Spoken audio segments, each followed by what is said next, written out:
Úžera alebo lichva. Keď sa peniaze odtrhnú od reality. Úžera nevzniká v momente, keď si niekto požičia peniaze.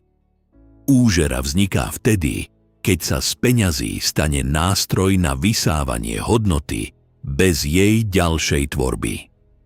Nie je to otázka morálneho odsúdenia jednotlivcov. Je to otázka systémového nastavenia. Čo úžera v skutočnosti znamená? Úžera je zisk z peňazí samotných. Zisk bez účasti na tvorbe hodnoty. Prenášanie rizika výlučne na dlžníka. A odmena bez zodpovednosti. Jednoducho povedané, peniaze zarábajú peniaze. Zatiaľ, čo človek pracuje. Rozdiel medzi úrokom a úžerou. Nie každý úrok je úžera. Zmysluplný úrok zohľadňuje riziko, podporuje rozvoj, je časovo obmedzený a má jasný cieľ. Úžera rastie bez ohľadu na realitu, viaže človeka dlhodobo. Vytvára závislosť a trestá zlyhanie existenčne. Rozdiel nie je v percentách, ale vo vzťahu k realite a k zodpovednosti. Pohľad do histórie a prečo civilizácie úžeru odmietali. Takmer všetky staré civilizácie obmedzovali alebo zakazovali úžeru. Chápali ju ako rozklad spoločnosti a vnímali ju ako hrozbu pre rodiny a komunity. Dôvod bol jednoduchý, lebo úžera rozbíja vzťahy a premieňa spoluprácu na podriadenosť. Ako sa peniaze odtrhnú od reality? Peniaze sa od reality odtrhnú vtedy, keď prestanú byť viazané na prácu, keď prestanú reflektovať skutočnú hodnotu, keď začnú rásť samé od seba a keď ignorujú ľudské limity. V takom systéme dlh rastie rýchlejšie než schopnosť ho splácať. Čas pracuje proti človeku a budúcnosť je spotrebovaná vopred. Dlh ako nástroj moci.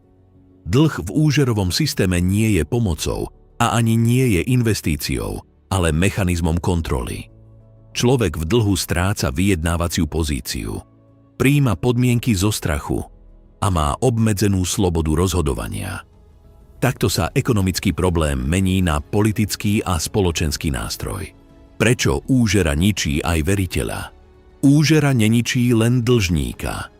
Ničí celý systém, lebo motivácia je deformovaná. Podporuje krátkodobé myslenie, oslabuje reálnu ekonomiku a vytvára bubliny a kolapsy. Systém, ktorý žije z dlhu, sa musí neustále rozširovať, inak skolabuje.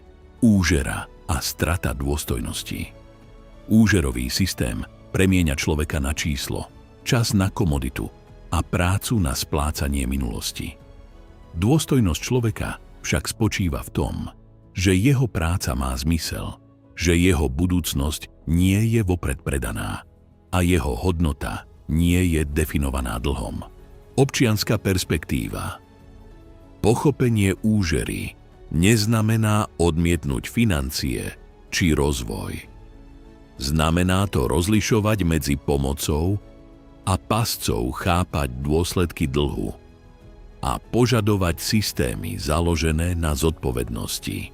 Ekonomika založená na bezhraničnom dlhu nie je slobodnou ekonomikou. Keď pochopíme úžeru, prirodzene nás napáda otázka, že kto tento systém spravuje a ako fungujú inštitúcie, ktoré ho udržiavajú.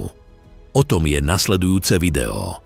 Banky a úverový systém, služba alebo nadvláda. Ak sa vám toto video páčilo a prinieslo vám hodnotu, budeme radi za každý like.